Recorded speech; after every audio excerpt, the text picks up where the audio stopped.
Hello दोस्तों, कैसे हैं आप। आज की वीडियो में हम बात करने जा रहे हैं स्ट्रिंग फॉर्मेशन की। बहुत ही इंपॉर्टेंट टॉपिक है। सिंपल अल्फाज में इसको इस तरह कहेंगे कि हम किस तरीके से एक टेक्स्ट के साथ एक वेरिएबल को ज्वाइन करें। ठीक है। जैसे अगर मैं लिखना चाह रहा हूँ कि फाइल में आ जाते हैं, पहले ऐसा करते हैं कि हम फाइल खोल लेते हैं, फिर उस तरीके से आसानी हो जाएगी। फाइल तो आपको पता है, ये एक फोल्डर मैंने बना लिया है और इस फोल्डर को मैं खोल लेता हूँ अपने वीएस को। राइट। एक तरीका तो ये है, वरना दूसरा तरीका ये है कि मैं यहाँ लिखूँ कोड CMD। और CMD को ओपन करने के बाद देखिए, CMD जब मैंने ओपन किया ना, तो ये मेरे पास इसका पूरा पाथ आ रहा है जिस फोल्डर के अंदर मैं हूँ। अब इसी फोल्डर में अगर मुझे जो है अपना VS कोड खोलना है तो मुझे लिखना पड़ेगा code space dot. Space dot का मतलब क्या है कि इसी फोल्डर में मुझे VS कोड खोल कर दो। ठीक है। अगर मैं सिर्फ कोड लिख के जो है ना, क्या नाम है, VS कोड लिख के एंटर करता हूँ तो मेरे पास VS कोड तो खुलेगा, लेकिन वो ग्लोबल लेवल पे खुलेगा, ना कि इस फोल्डर के लेवल पर। तो हमारा तरीकाकार ये है कि कोड स्पेस डॉट करके हम ना VS कोड को खोलते हैं। ठीक है। अच्छा, स्ट्रिंग फॉर्मेशन की आज बात क्यों इसलिए कर रहे हैं, क्योंकि स्ट्रिंग फॉर्मेशन बहुत ज़रूरी टॉपिक है कि किस तरीके से हम जो है आगे जाकर अपने कोड में और किस तरीके से हम इसको शुरू करेंगे। अच्छा, एक मैंने फाइल बना ली है main.ipynb। आजकल गूगल कॉलैब थोड़ा मसला कर रही है, मेरे पास तो सिस्टम में बेहतरीन चलती है जुपिटर नोटबुक। तो मैंने इसलिए इसको, अच्छा मैं इसको डिलीट कर देता हूँ। ठीक है। और राइट, सब चीज़ें जिस तरह वहाँ पर कनेक्ट करनी पड़ती है तो यहाँ पर भी हमें कनेक्ट करनी पड़ती हैं चीज़ें। ठीक है। ओके, यहाँ पर आ जाते हैं। अच्छा, जुपिटर नोटबुक की बात कर रहे थे हम कि Jupyter notebook, right. Jupyter notebook same वही चीज़ है जो हम गूगल कोलैब पर यूज़ करते हैं। वहाँ पर भी देखें फाइल एक्सटेंशन क्या होती है, IPYNB। IPYNB, तो IPYNB यानी फाइल एक्सटेंशन जो है हमारी कोलैब, गूगल कोलैब की, इसको हम कहते हैं integrated Python notebook. I for integrated, P for Python और NB फॉर नोटबुक। राइट। जब हमें यही सेम चीज़ जो हम वहाँ पर गूगल कोलैब में यूज़ कर रहे थे, जब हमें VS कोड में यूज़ करनी पड़ती है तो हम उसे कहते हैं जुपिटर नोटबुक। राइट। ज़्यादा कंफ्यूज मत होइएगा, कोलैब ही है। राइट। कोलैब ही है, लेकिन यहाँ पर हम इसे कहते हैं जुपिटर नोटबुक। सेम तरीके से इस्तेमाल होती है, कोई डिफरेंस नहीं है, कुछ भी वो नहीं है। बस यहाँ ये कि हमारी रिसोर्सेज इस्तेमाल होगी, हमारे कंप्यूटर की मेमोरी और CPU वगैरह यूज़ हो। वहाँ पर हम गूगल से CPU और मेमोरी ले लेते हैं अच्छी सी, जिससे हमें काम करने में ज़्यादा आसानी होती है। ओके। अब आते हैं हम कि स्ट्रिंग फॉर्मेशन में। स्ट्रिंग फॉर्मेशन पाइथन 6.4 के बाद, ठीक है, सॉरी, पाइथन पाइथन 3.6 के बाद, सॉरी सॉरी सॉरी, पाइथन 3.6 के बाद से लेकर अब तक जो यूज़ किया जा रहा है, वो वहाँ पर जो है ना एक बड़ा ही मैजिकल जो है एक तरीक़ेकार उन्होंने एक जो है सिंटेक्स हमें दिया, वो है एफ स्ट्रिंग। लेकिन 3.6 से पहले जो हम यूज़ कर रहे थे उसमें तीन चार तरीक़ेकार थे जिससे हम जो है स्ट्रिंग को फॉर्मेट किया करते थे। यानी हम एक टेक्स्ट को वेरिएबल के साथ किस तरीके से ज्वाइन करें। ठीक है। उसमें पहला तरीकेकार जो हमारे पास आता था वो ये था कि इक्वल के साइन, यानी प्लस के, सॉरी, प्लस के साइन के साथ हम यूज करते थे। राइट। ज़्यादा वो तो नहीं है, जूम इन कर दूं मजीद। राइट, चले मजीद जूम इन कर देते हैं। फाइल्स को हम यहाँ से हटा देते हैं। राइट। फाइल के फोल्डर को हम क्लोज कर देते हैं। इसका तरीकेकार ये है कि यहाँ से पकड़ के इसको बंद कर, चले बंद होने के मूड में नहीं है। ठीक है। राइट। VS कोड के अंदर बड़े मसले मसाइल आते हैं और आहिस्ता आहिस्ता आपको यूज टू होना पड़ता है। अच्छा, पहले जो यूज़ किया था इसमें एक वेरिएबल बना देता हूँ, नेम। नेम क्या है, रिजवान। ठीक है। और एक वेरिएबल बना लेता हूँ एज, जो कि है हमारे पास इंट में होगी, लाइक 42। और इसको मैं प्रिंट करवाना चाह रहा हूँ कॉन्केटिनेट करके एक टेक्स्ट के अंदर मैं इसको प्रिंट करवाना चाह रहा हूँ। Hello. I am, okay, I am के बाद मुझे स्पेस देनी है, राइट, और फिर उसके बाद मैं प्लस का साइन यूज़ करूँगा, और मेरा वेरिएबल, वेरिएबल नेम, ठीक है, मुझे नाम चाहिए था, उसके बाद मैं प्लस का साइन यूज़ करूँगा, देन अगेन मैं कहता हूँ कि my age is, okay, space, and then उसके बाद प्लस का साइन।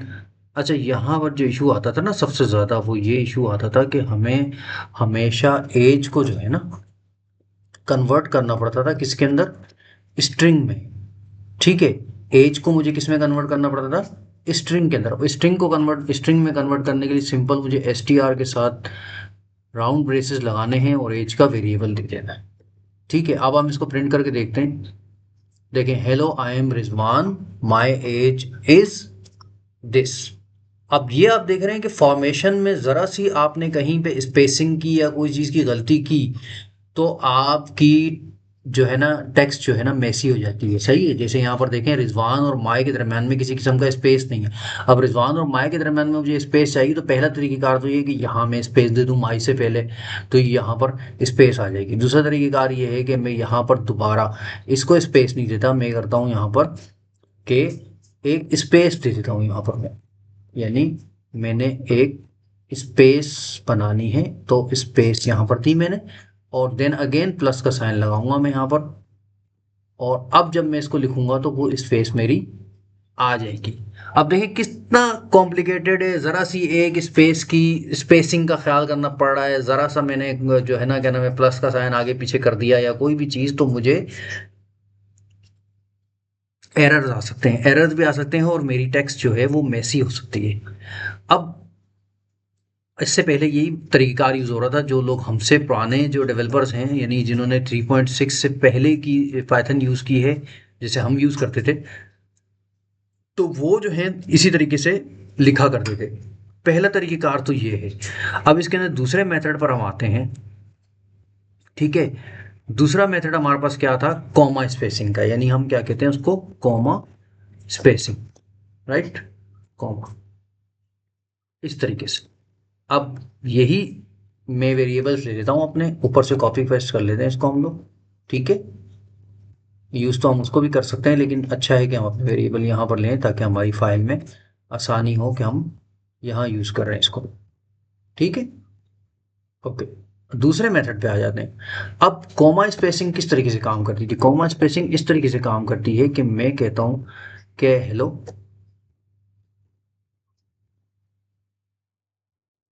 आई एम, अब देखें वही स्पेस का ख्याल मुझे करना पड़ेगा, राइट, और यहाँ पर मैं दे देता हूँ नेम का वेरिएबल, देन कॉमा, देन उसके बाद मैं कहता हूँ माई एज इज, स्पेस का ख्याल करना पड़ेगा, कॉमा और एज, राइट।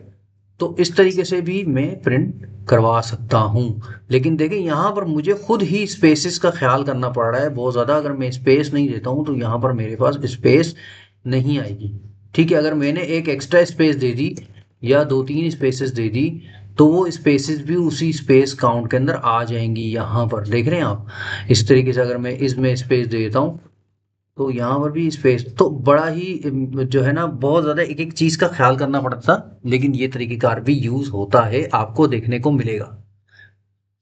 तीसरा तरीक़ेकार जो हमारे पास था वो ये था कि फॉर्मेट का मेथड, डॉट फॉर्मेट, ठीक है, डॉट फॉर्मेट का मेथड। अब डॉट फॉर्मेट का मेथड किस तरह काम करता था, लाइक यही वेरिएबल्स मैं ले लेता हूँ ऊपर वाले, और इनको यहाँ मैं डाल देता हूँ, कॉपी का पेस्ट कर देता हूँ, राइट, और मैं कहता हूँ प्रिंट, ओके। अब डॉट फॉर्मेट का मेथड किस तरीके से काम कर रहा है वो बड़े गौर करने वाली बात है। देखें, हेलो आई एम, उसके बाद में यहाँ पर करली ब्रेसेस लगाऊंगा, एंड माई एज इज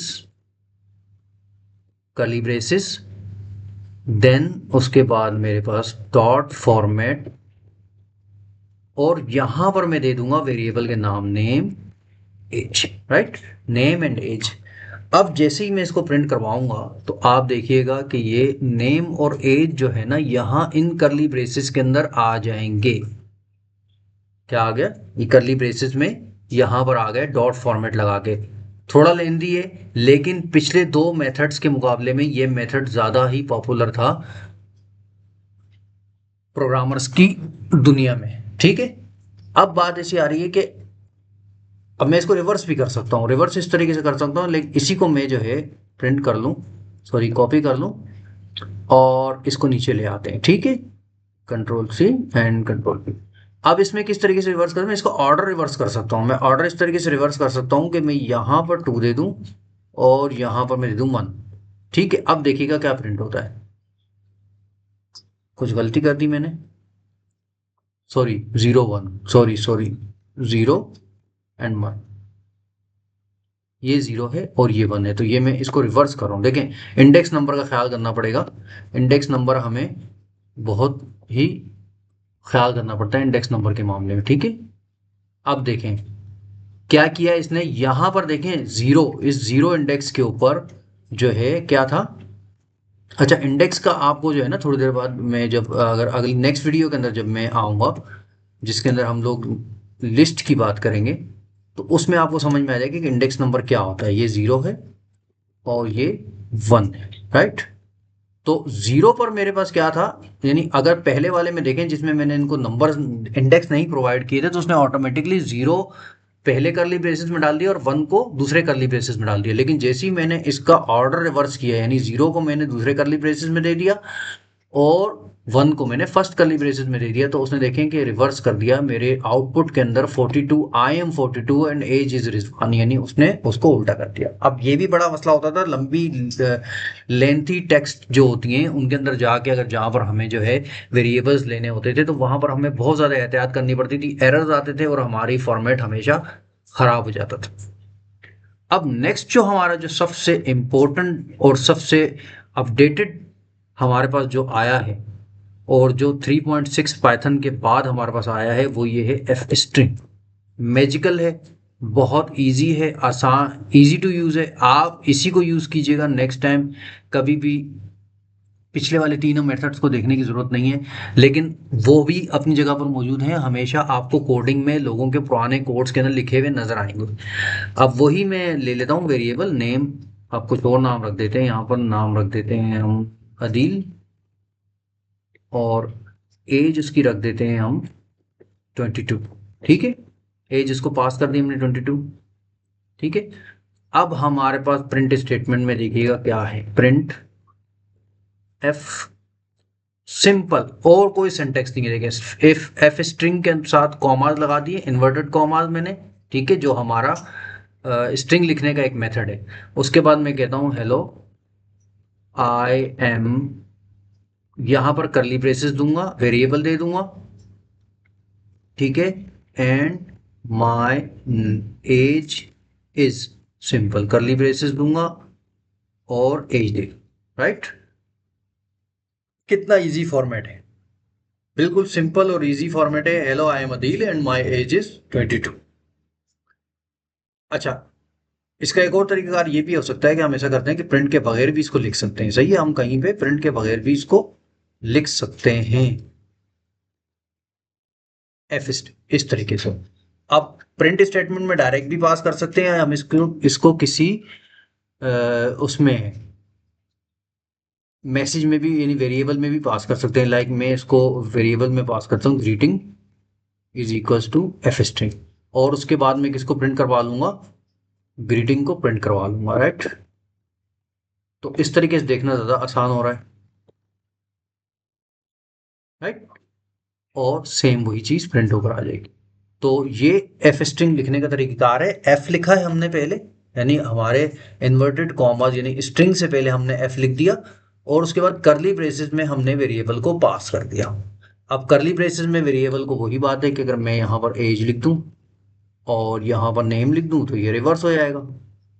तो मुझे जहाँ पर भी जो चीज़ चाहिए होगी मैं वहाँ पर लिख दूंगा। अब मुझे फॉर्मेटिंग ऑटोमेटिकली मैजिकल फॉर्मेटिंग हो रही है, मैं जो स्टेटमेंट जैसे लिख रहा हूँ वैसे के वैसे ही आएगी, जैसे मैंने नीचे लिखा है वैसे ही आ रही है। तो ये है एफ स्ट्रिंग। अब आपके लिए एक छोटा सा टास्क है, ठीक है, कि आप एक स्टेटमेंट बनाएंगे, वेरिएबल बनाएं जिसमें आपका नाम हो, आपकी एज हो और आपका लाइक आप अपनी क्लास के बारे में बता दें जहाँ जिसमें आप पढ़ रहे हैं, ठीक है, और उसको एक वेरिएबल में सेव करते हुए एफ स्ट्रिंग के थ्रू आप बना के लेके आएँ और उसको प्रिंट करवा के दिखाएं, कमेंट में डालें, कमेंट में आप उसको लिख दीजिएगा, इंशाल्लाह ताला मैं चेक भी करूँगा और उसका okay guys, that's all for today, don't forget to like, subscribe and share, see you next time.